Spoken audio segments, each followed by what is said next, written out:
ये असल में क्या है, बेईमान अधिकारी इनके साथ मिले हुए हैं। सब मुझे इस तहसील में खड़े होकर कहने में शर्म नहीं आती है। अब तो मरना ही ठीक है, चाहे रेल तले मरो चाहे रोड पर मरो। 65 करोड़ की चीनी जो अंडरटेकिंग दी थी हाईकोर्ट में कहाँ गई? कौन खा गया? वो 65 करोड़ कहाँ गया? इसका जवाब सरकार को देना चाहिए। किसानों की आंखों में धूल ना झोंके। लक्सर के विधायक हैं शहजाद जी और साथ में कानपुर के विधायक जो उमेश कुमार जी हैं, इन दोनों लोग के बीच मतलब झगड़ा भी हो गया। नहीं, जो अगर जो हमारी किसान की बात उमेश ने उठाई तो वो तो उससे बेहतर उमेश, वो तो किसान की बात को और काट रहा, उसे मजाक बना रहा, उसे वहाँ कह रहे मजाक हो रही थी। अरे विधानसभा में आप लोग मजाक करने जाओ क्या? जब भी सरकार झुकी है बड़े से बड़ी, वो किसान ने झुकाई और किसी पे झुकी नहीं। जो किसान का काम करेगा, किसान की बात सुनेगा, ठीक है, वो किसान के हित की बात कर रहा है तो वो किसान को अच्छा लग रहा है जो भी होगा। बीजेपी ये कहती है कि हम तो जीरो टॉलरेंस वाले हैं, भ्रष्टाचार मुक्त भारत की कल्पना कर रहे हैं, और आप कह रहे हैं भ्रष्टाचार बढ़ा हुआ है। बीजेपी जो कहती है अगर वो करती तो आज हमें यहाँ बैठना पड़ता क्या? सबसे बड़े रिश्वत अली और बिचले सिपारिश खान है। एक तरफ किसान जो बॉर्डर पे आ रहे हैं, दिल्ली आ रहे हैं, वो वाला है, या किसान के गन्ने को लेकर के मामला है? किसानों के बहुत सारे मुद्दे हैं, ये गन्ने का मुद्दा नहीं है, बहुत सारी मांगे हैं। जैसे आपदा के बाद किसान के पास इस समय पैसा नहीं है, फसल का बीमा, मुआवजा, और सबसे बड़ी बात जो आज वर्तमान में बिजली के कनेक्शन काटे जा रहे हैं 2-2 हज़ार रुपये के लिए, पेनल्टियाँ लगाई जा रही हैं, आरसी काटी जा रही हैं, उनकी गिरफ्तारियाँ हो रही हैं। इन सब पर तत्काल प्रभाव के साथ सरकार को रोक लगानी चाहिए। किसानों की आरसी नहीं कटनी चाहिए, ये बहुत गलत है। किसान को आप महाराष्ट्र के और अन्य राज्यों के किसान की तरह अगर आत्महत्या के कागार पर लाना चाहते हैं तो फिर आप जो मर्जी करिए, लेकिन उसका खामियाजा भुगतना आप ही को पड़ेगा। जो सरकार बीजेपी की सरकार है, किसान बिल भी लेकर के आई तो भी किसान जो है पूरी तरीके से उस सरकार के उस बिल के अगेंस्ट में ही थे। तो मामला क्या है, किसानों को बातें समझ में नहीं आती हैं या किसानों की बातें सरकारें ढंग से नहीं समझ रही हैं? देखिए बात सुनिए, किसान, बहुत सारे किसान, अब तो आजकल किसान जो हैं बच्चे एजुकेटेड हो गए हैं, पढ़े, लेकिन किसान बहुत बेसिक आदमी होता है, उसको बेसिक तरीके से आपको समझाना पड़ेगा।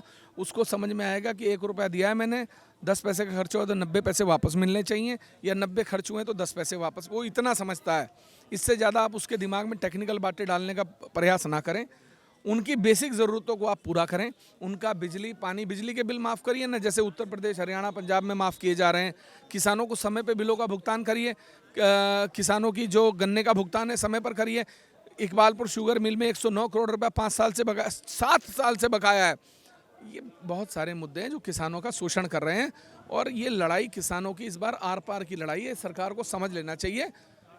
रेलवे अधिग्रहण में जो पैसा आ रहा है, आपका कहना है कि उसको उसी रिस्पेक्ट में या उसी रेशियो में सबके अकाउंट में ट्रांसफर? मैं तो कहता हूँ, देखिए 109 करोड़ है, अगर 50 करोड़ 25 करोड़ जितना भी आता है वो सबका भुगतान जारी कर दिया जाए। जितना बचा उतना बिल्कुल, 1 रुपया भी जो है शुगर मिल को नहीं दिया जाना चाहिए, सबसे पहले किसानों का भुगतान होना चाहिए। लेकिन ये है कि कई बार सरकारें इस बात को सुन नहीं रही हैं और शुगर मिल वाले सुन नहीं रहे हैं, और शुगर मिल वालों को ये कहना है कि भाई हमारे पास तो चीनी नहीं है, सारी समस्या है। चीनी तो बेच के खा गए। 65 करोड़ की चीनी जो अंडरटेकिंग दी थी हाईकोर्ट में कहाँ गई? कौन खा गया? वो 65 करोड़ कहाँ गया? इसका जवाब सरकार को देना चाहिए।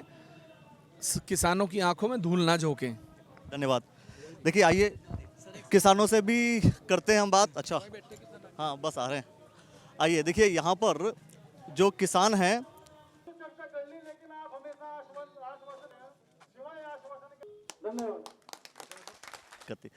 मैं कह रहा हूँ कि भाई किसान जो है हमेशा धरने पर बैठा हुआ है। लगातार जब किसान बिल आया तो भी, और आज जो है एक तरफ दिल्ली में किसान कूच कर रहे हैं, लेकिन वहाँ पर भी रोका जा रहा है। कारण क्या लगता है आपको?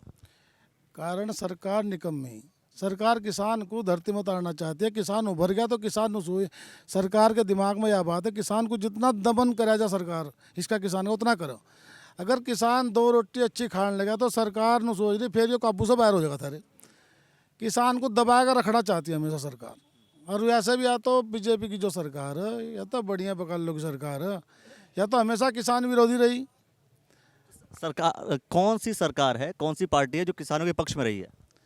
किसानों के पक्ष में तो कोई नहीं रहा, ज़्यादातर या खिलाफ रही। मतलब ये है कि बीजेपी खिलाफ में रही है, कांग्रेस पक्ष में नहीं रही है। लेकिन पूरा कुछ सुनना दे थोड़ी बहुत ही, ये वो भी सुनने को तैयार नहीं। अरे हम लोग कह रहे हैं जो दिल्ली किसान जा रहा है उसकी बात सुनो। उसका समाधान निकाल लो भाई। वो भी अपने घर जाएगा, क्यों सड़क पर आएगा किसान? सड़क पर मजबूरी लाती है। जब मजबूर हो जाओ तो फिर क्या करें? अभी भाई हम यहाँ बैठे हैं एसडीएम साहब के यहाँ से, अगर हमारी हम नहीं सुनेंगे तो हम भी कल को सड़क पर जाएंगे। क्या बताने आए हैं एसडीएम साहब से? आप क्या बोलने आए हैं, क्या कुछ कहने आए हैं आप? एसडीएम साहब से जो यहाँ चकबंदी संबंधी समस्या है, एक यहाँ की जो तहसील में इतना भ्रष्टाचार है, बिना घूस ले यहाँ कोई काम करने को तैयार नहीं। अगर एक किसान अपनी ज़मीन को एक दूसरे के नाम दाखिल खारिज कराते हैं, उसमें भी यहाँ से 1000 50,000 रुपये मांगे जाते हैं। कोई यहाँ फाइल बिना पैसे के करने को तैयार नहीं। और इन अधिकारियों को लगभग सबको हमने बता चुके, साहब यहाँ से बहुत भ्रष्टाचार है आपकी तहसील में। तो पर सुनने वाला कोई, चकबंदी में यहाँ ऐसा मामला, चकबंदी में आज ऑर्डर इसके हक में, तो कल को किसान के परसों उसके हक में, वो अगले दिन उसके हक में।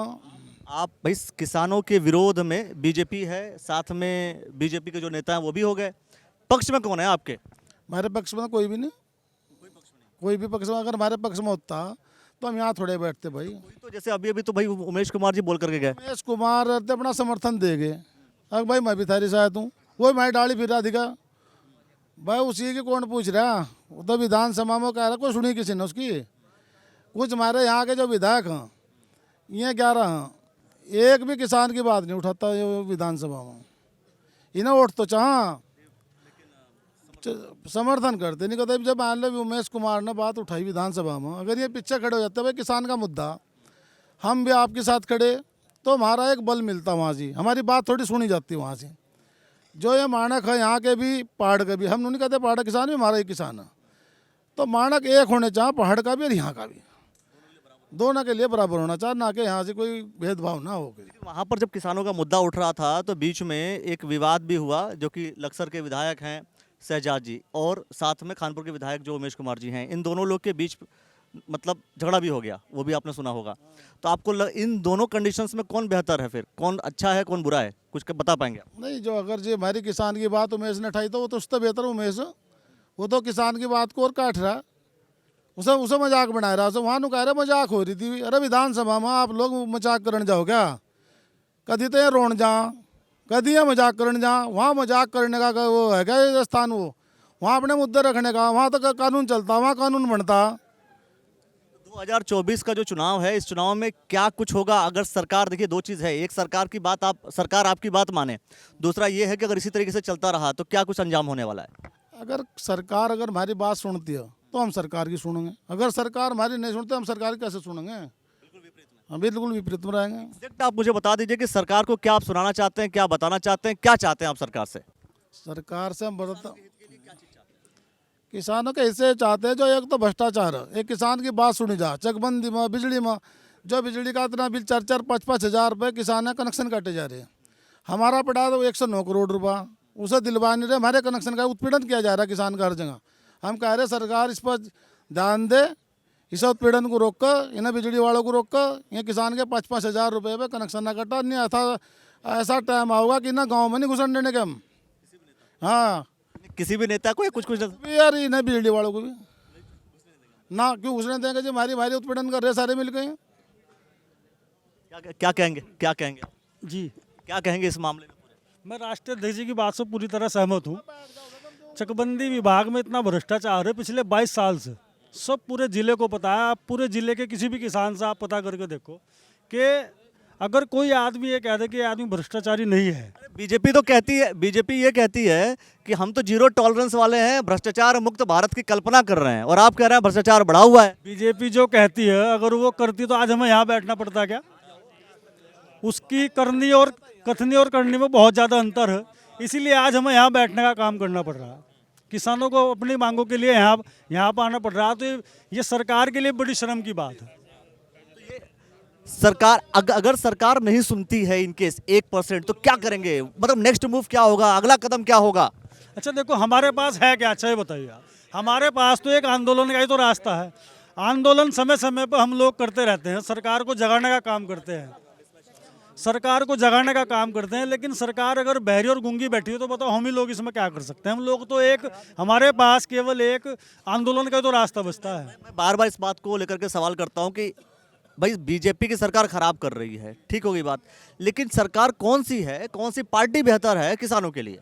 अब किसके लिए कह रहे हैं आप मुझे ये बताइए। किसी का तो नाम ले लीजिए। तो हमेशा से ही दुखी रहता हुआ है। कांग्रेस की सरकार है जब भी यही हाल रहा, जो भी सरकार देश में रही और प्रदेश में रही हमेशा तो इसका तो काम हमेशा संघर्ष से ही हुआ है। कोई भी सरकार आती है उस सरकार आने से पहले बड़े बड़े वादे करने का काम करेगी, अभी हम ये करेंगे वो करेंगे, उसके बाद सरकार में जाने के बाद आप अपने जिला हरिद्वार के देख लो, आप 11 विधायक हैं हमारे यहाँ पे, लेकिन जब वहाँ हमारे एक निर्दलीय विधायक उमेश कुमार जी ने अपनी बात उठाने का काम करा तो बाकी के जो विधायक थे पक्ष और विपक्ष के, उन्होंने वहाँ विरोध करने का काम करा। इस बात का क्या औचित्य है? क्या उन लोगों किसानों की वोट नहीं चाहिए? अगर कोई आदमी, हम ये नहीं कहते कौन सही है कौन गलत है, लेकिन अगर कोई आदमी अगर किसानों की बात उठाता है तो इन्हें क्या परेशानी है इस बात से? और जिस हिसाब से चल रहा है, अगर ये किसानों की बात सुनेंगे नहीं, मतलब बीजेपी सुनेगी नहीं, तो करेंगे क्या अगला काम? आंदोलन है भैया हमारे पास तो, और इसके अलावा और क्या रास्ता है आप बताएं। तो आंदोलन करेंगे, वोट किसे देंगे? हम अपने सवाल देखिए, दूसरा सवाल है, आंदोलन आप करेंगे पर वोट किसे देंगे? क्योंकि सरकारें बननी है वोट के आधार पर, आंदोलन के आधार पर नहीं बननी है, तो वोट करेंगे किसको फिर आप? हम लोग भी बहुत बारीकी से देखने का काम कर रहे हैं कि किसान की बात को कौन उठाने का काम करेंगे, उसी का किसान भी सहयोग करेगा। देखो वोट तो देना ही है किसी ना किसी को। यही तो पूछ रहा हूँ, किसको देंगे? ऐसा तो अभी तो हमने भी कुछ तय नहीं किया। मैं कंडीशन ही बता दे रहा हूँ आपको कि बीजेपी आपकी बात नहीं सुन रही है, तो किसको वोट करेंगे? नहीं, अब ये भी तो कोई भरोसा नहीं है कांग्रेस भी सुनेगी। ये तो देखो, वोट का काम तो हर आदमी का अपना स्वतंत्र है। जो लोग जिस पीड़ा से गुजर रहे हैं उस पीड़ा को देखने का काम करके ही लोग वोट करें। आप इस हिसाब से तो फंसा दिया आपने कि भाई बीजेपी तो सुनेगी नहीं और कांग्रेस का तो भरोसा नहीं है, फिर क्या करेंगे? नहीं देखो, यही तो मैं कह रहा हूँ, उस कंडीशन में क्या भाई, देखिए जो किसानों के हितैषी हैं, जो लोग किसान के हित में सोचते हैं, कम से कम वो लोग सोच सकें कि भाई हमारा नेता, किसान का नेता ये सोच रहा है और हम उसके साथ चलना चाहते हैं। डायरेक्शन दे दीजिए, बता दीजिए, इशारों में बता दीजिए, खुले तौर पर बता दीजिए, कुछ तो बताइए। मैं वही कहना आपसे चाह रहा हूँ कि हमारे सब लोग किसान भाई हमारे स्वतंत्र हैं। ये लोग अपने आप सोच समझ के वोट करने का काम करेंगे, क्योंकि हमारा जो संगठन है वो गैर राजनीतिक संगठन है। इसका राजनीति से कहीं से कहीं तक कोई लेना देना नहीं है। 2024 का चुनाव है और चुनाव के समय अक्सर जो है ये आंदोलन तेज होता है, इसीलिए मैं सवाल कर रहा हूँ कि गैर राजनीतिक है पर राजनीति में कहीं ना कहीं हस्तक्षेप होता है और राजनीति को कहीं ना कहीं प्रभावित करता है किसान। इसमें मैं आपसे केवल यही कहना चाहूँगा, हमारे जो राष्ट्रीय अध्यक्ष जी हैं उनका साफ साफ कहना ये है कि हमारा कार्यकर्ता वो स्वतंत्र है, वो अपने विवेक के आधार पर जिसी को भी वोट करना चाहे वो कर सकता है। लेकिन हम फिर भी इन लोगों से यही अपील करते हैं अपने कार्यकर्ताओं से कि बहुत सोच समझ कर वोट दें, अपने आप को ठगा हुआ महसूस बाद में ना करें, उसको ध्यान में रख कर ही वोट करें। कहीं ऐसा तो नहीं कि निर्दलीय की तरफ जाएंगे आप? नहीं, अभी हम कुछ नहीं कह सकते, अभी हम कुछ भी कहने की स्थिति में नहीं है। हम लोग जो हैं 6 बीघे के किसान हैं, सिर्फ 6 बीघे के, और टिहरी सरिया ने हमारे खेत में जाने का जो चक मार्ग है वो बंद कर रखा है, बंद कर दिया। 4 साल हो गए और उसमें हम कंप्लेंट करते हैं 1905 पे, वहाँ से भी जवाब नथिंग। 1905 तो हेल्पलाइन नंबर है, उसमें भी कुछ नहीं हमारा वो हुआ। और डीएम ने भी, एसडीएम ने भी, तहसीलदार ने भी, चकबंदी विभाग ने भी आज 4 साल से हमारा रास्ता रोक रखा। टिहरी सरिया की पूरी बात माननी जा रही। चकबंदी वालों के पास जाएं तो चकबंदी वाले कहते हैं कि बिजली वालों ने बंद कर रखा, बिजली वालों के पास जाएं तो चकबंदी वाले कहते हैं। किसानों की बात मतलब कोई भी अधिकारी भी सुनने को तैयार नहीं है? कोई अधिकारी नहीं सुन रहा। 4 साल से मेरा 2020 से मेरा रास्ता बंद है और मैं इतना पीड़ित हूँ कि बहुत ज़्यादा। और मेरा रास्ता टिहरी सरियाना आज तक खोल लाने को है। जो तुम्हारे पे हो करो, हमारा कुछ नहीं बिगड़ता। हमारी सरकार है, हमारी सरकार है। हम जो हैं जो चाहे करेंगे। तो हमारा रास्ता आज तक नहीं खुला। 4 साल तक 20 बार हमने तहसील दिवस में कंप्लेंट दे दी, तो आज तक हमारी समस्या का कोई समाधान नहीं हुआ। यही इसीलिए मैं कह रहा हूँ और लोगों से भी हम चर्चा करते हैं। मेन चीज़ क्या है कि जब सरकार के लोग नहीं सुनेंगे, नहीं समझेंगे तो काम कैसे चलेगा? ये सरकार बिल्कुल नहीं सुन रही है आप लोग की बात। सुन नहीं रही भाई कतई भी। और भाई हमारे मिल में, इकबालपुर मिल में किसानों का 120 करोड़ रुपया पड़ा 17-18 का सन का, और एक कुछ नहीं, 1 रुपया दे रहे। बिजली वाले, अमीन वाले, क्रेडिट कार्ड वाले हमारी आरसी पीड़ा काटते। जब हमारे पास पैसा ही नहीं, हम कहाँ तक देता। और जो पैसा सरकार के पास है वो सरकार दे नहीं रही है। सरकार कहाँ दे रही हम हमारे हम खेतों में वो हवेली किड़िया उनका हम असली सही मुआवजा नहीं दिया बोलो हमारे खेत घर आ गए उन्हें पाइप गिरने कहा था एनएच वालों ने मैं भी नहीं घेर कर दे रहे 4-4 बीघे पर हम कहा था 12 का अड्डा 2 पर बीघे पर। अब हमारी बहुत बड़ी परेशानी हो रही है। अब तो मरना ही ठीक है, चाहे रेल तले मरो चाहे रोड पर मरो। अब तो यहाँ हमारी आखिरी बात। बीजेपी की सरकार आई ही इसीलिए थी, बीजेपी ये कह रही थी 50 साल तो हम और हमारी वजह से बीजेपी बाहर हो जा, किसानों की वजह से अनिट गुंठा हलाया था सब लोग। बीजेपी सरकार यही बोल करके आई थी कि किसान आत्महत्या नहीं करेगा, किसान को हम आत्महत्या नहीं करने देंगे। और आप बात बोल के आई थी और अब सुन नहीं रहे। अब तो हमारा तो कहना ही हो ही है। हमारी मांग है, हमारे यहाँ को जो एक्सप्रेस वे निकल रहा है और उस एक्सप्रेस वे में बनने में किसानों की ज़मीन दोनों साइड बांट दी गई, बीच में वो निकल गया। जो लोग दिल्ली से देहरादून जा रहे हैं या हरिद्वार आ रहे हैं उनको तो 2 घंटे की दूरी होगी। हम किसान जहाँ अपना खेत क्रॉस करने में मात्र 10 सेकंड लगा थी, हमें घूम के आना पड़ रहा है 1 घंटे में। मतलब किसी की दूरी कम हो गई, आपकी दूरी बढ़ गई। हमारी बढ़ेगी, बड़े बड़े लोग जितने हैं उनकी बढ़ेगी। आखिर ये किसानों के विरोध में या किसान विरोधी सरकार बार बार चल रहा है। हम हरिद्वार के दृष्टिकोण से देखें तो किसान के हित में कौन सा नेता है? देखो जी, जो किसान का काम करेगा, किसान की बात सुनेगा, ठीक है, वो किसान के हित की बात कर रहा है तो वो किसान को अच्छा लग रहा है जो भी होगा। अब जो हम यहाँ इतने लोग बैठे, हमारे साथ में अगर कंधे से कंधा मिला खड़ा होगा तो किसान का प्रिय है, वो किसान का प्रिय क्यों नहीं होगा? देखो हमारी अपनी जो ज़रूरत की हमारी ज़रूरतें पूरी हो रही है जिन किसान था। अब हमारे जो नेता है वो यहाँ पदम सिंह रोड है, उनके जो है नेतृत्व में हमारा धरना प्रदर्शन चल रहा है। हमारी सुनवाई नहीं हो रही। हमने 1 महीना प्रदर्शन पहले भी करे, तब भी हम दिलासा दिलाई गई कि आपके जो है मांगे मान ली जाएगी। और अभी भी ये स्थिति, हमारी जो पाइपलाइन थी 12 होगी वो उखाड़ दी गई उस हाईवे वालों ने, उसका कोई वैकल्पिक रास्ता ही नहीं हमारे पास। 10 बार हमने SDM साहब को लेटर दे दिया, कोई कार्रवाई नहीं है आज तक।